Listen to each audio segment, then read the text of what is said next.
चूँकि ललन सिंह जो है वरिष्ठ नेता हैं जेडीयू के, और आप कहें कि इस समय नीतीश कुमार से पहले या नीतीश कुमार के बाद वही एक चेहरा जेडीयू का है जो राष्ट्रीय स्तर पर सभी की नजरों में रहता है या सभी उनको जानते हैं। अब ऐसे में नीलम देवी के लिए ललन सिंह के टिकट से छेड़छाड़ करना जेडीयू के लिए अच्छी बात नहीं होने वाली, और न ही जेडीयू ये करना चाहिए से जुड़ा हुआ जो जेडीयू का जो है मामला देखने को मिला है। जाहिर सी बात है कि ये कहीं ना कहीं फिर से एक बार नीलम देवी को जो है मजबूर करेगा वो कदम उठाने के लिए जिसके तहत वो आज जेडीयू में नमस्कार, मैं नाज़मीन खान और आप देख रहे हैं SK9 न्यूज़। लोकसभा चुनाव के लिए अपने प्रत्याशियों को जिताने के लिए बिहार में एनडीए हो या फिर महागठबंधन वो चुनावी मैदान में उतरते हुए नजर आ रहे हैं, जनसभा को संबोधित करते हुए नजर आ रहे हैं। उनके द्वारा दिए गए बयानों पर सियासत लगातार गरमाती हुई भी नजर आ रही है। लेकिन जहां लोकसभा चुनाव जीतना एकमात्र मकसद बिहार में पार्टियों के लिए रह गया है, तो वहीं विधायकों के लिए लोकसभा सीट रह गया है। लोकसभा सीट ना मिलने की वजह से बगावती सुर अपनाते हुए कहीं ना कहीं नजर भी आ रहे हैं। ऐसे में बिहार विधानसभा में जब फ्लोर टेस्ट के दौरान जेडीयू पार्टी को समर्थन करने आरजेडी के 3 विधायक पहुंच गए थे। उनका मकसद यही था कि नीतीश कुमार लोकसभा चुनाव के मद्देनजर कोई बड़ी सीट उन्हें दे सकते हैं, जिसमें से नीलम देवी मुंगेर सीट की मांग करती हुई नजर आ रही थी। मुंगेर सीट के लिए नीलम देवी ने आरजेडी का दामन छोड़कर जेडीयू पार्टी का दामन थाम लिया था, लेकिन नीलम देवी पर नीतीश कुमार ने भरोसा नहीं जताया, जिसके बाद नीलम देवी खामोश है। लेकिन खामोशी के पीछे कई बड़ी वजह बताई जा रही हैं कि दोबारा आरजेडी में वो वापसी कर सकती हैं और आरजेडी में जाकर मुंगेर सीट उनके हाथों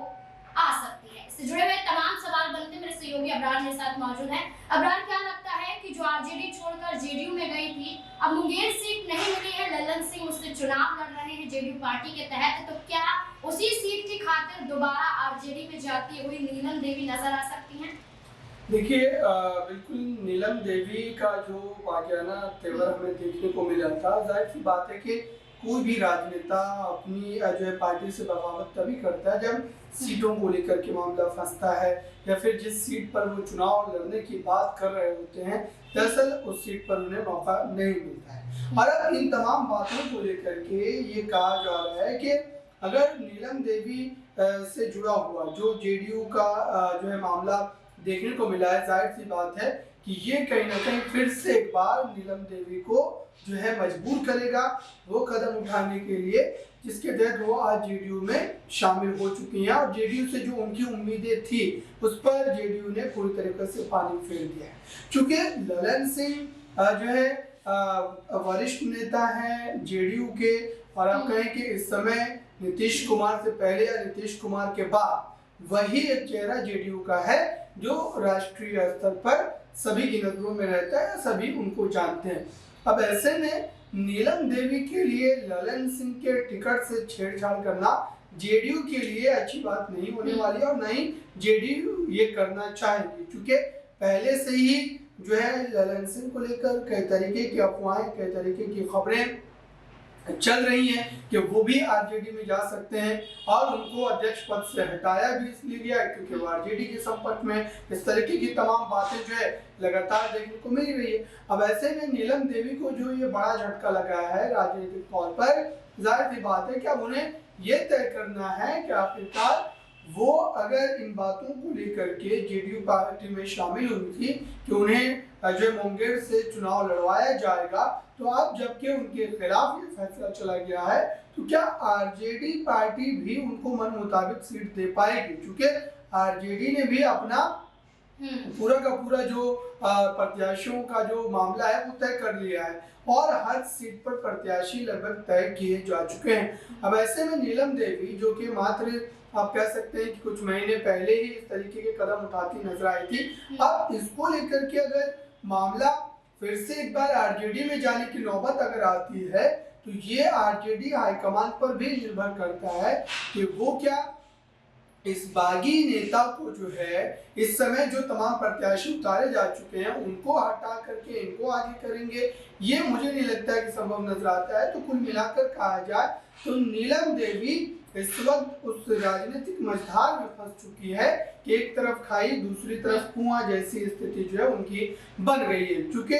जेडीयू पार्टी पूरी तरीके से भाजपा पर निर्भर हो गई है। जेडीयू पार्टी खुद ही एनडीए का हिस्सा इसलिए बनी क्योंकि उन्हें उसके भरोसे कुछ सीटें मिलने की जो उम्मीदें हैं वो नजर आती है। और ऐसे में अगर ललन सिंह जैसे नेताओं की सीट के साथ भी किसी भी तरीके की हल्की सी भी छेड़छाड़ होती है तो ये पार्टी में कई नेताओं को नाराज करने जैसा होगा और कई नेता जो है वो जेडीयू से नाराज होते हुए भी नजर आएंगे। कुल मिलाकर नीतीश कुमार से ही होंगे क्योंकि नीतीश कुमार ही पार्टी के राष्ट्रीय अध्यक्ष है। तो ऐसे में नीतीश कुमार इस तरीके का कोई भी जोखिम लेते हुए मुझे नहीं लगता कि नजर आएंगे। और नीलम देवी को फिलहाल जो है इस बार ये बड़ा राजनीतिक नुकसान जो है वो झेलना पड़ सकता है क्योंकि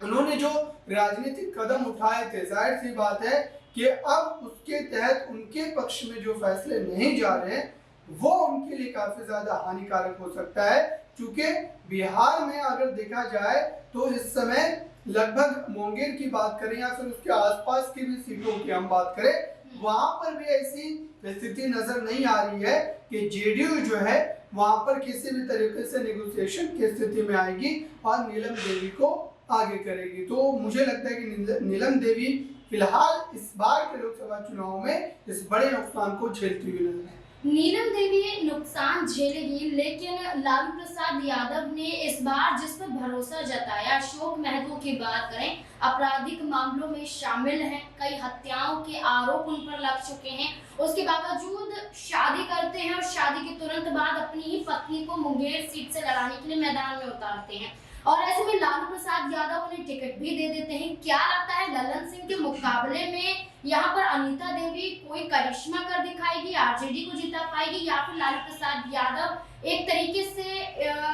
अनीता देवी की वजह से नुकसान झेलते हुए बिहार में मुंगेर सीट पर नजर आ सकते हैं? देखिए मुंगेर सीट का जो समीकरण है वो ललन सिंह के पक्ष में है और जहाँ तक अशोक महतो की पत्नी की बात है वो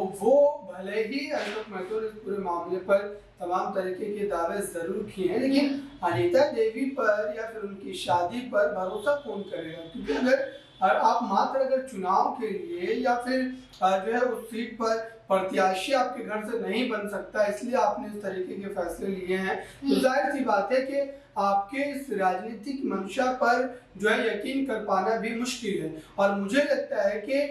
जनता जो है वो ललन सिंह के साथ ही जाना पसंद करेगी और ऐसे में ये नीलम देवी से भी अगर जोड़ करके देखा जाए तो वहां पर तो पहले ही आरजेडी ने जिस प्रत्याशी को उतारा है वो जो है जोड़ तोड़ की राजनीति करके या फिर आप कहेंगे शादी ब्याह करके किसी भी तरीके से जो है उस महिला को आगे कर दिया गया है। तो मुझे नहीं लगता कि इतना जोखिम उठाना या फिर इस तरीके से जो है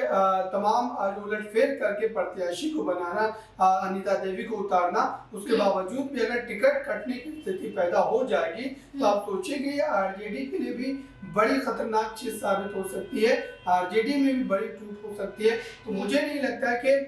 जो है इस बार जो है अगर देखा जाए दोनों दृष्टिकोण से तो न तो अनीता देवी के पक्ष में माहौल बन रहा है और न ही नीलम देवी को दूसरा टिकट मिलने वाला है। कुल मिलाकर के ललन सिंह के पक्ष में ये बाजी जो है वो जाती हुई नजर आती है। देखिए बिल्कुल, क्योंकि ललन सिंह की बात करें तो 2019 में भी मुंगेर सीट से ही चुनाव जीतते हुए नजर आए थे। इस बार भी नीतीश कुमार ने अपने ही दिग्गज नेता पर भरोसा जताया है। अब इस मुद्दे को लेकर आपकी क्या राय है कि क्या नीलम देवी वाकई बगावत करने पर मजबूर हो सकती है, क्योंकि विधानसभा चुनाव भी आने वाला है, ऐसे में क्या कदम उठाया जा सकता है? क्या है आपकी राय? कमेंट सेक्शन में जरूर बताएं। देखते रहिए SPN9 न्यूज़। धन्यवाद।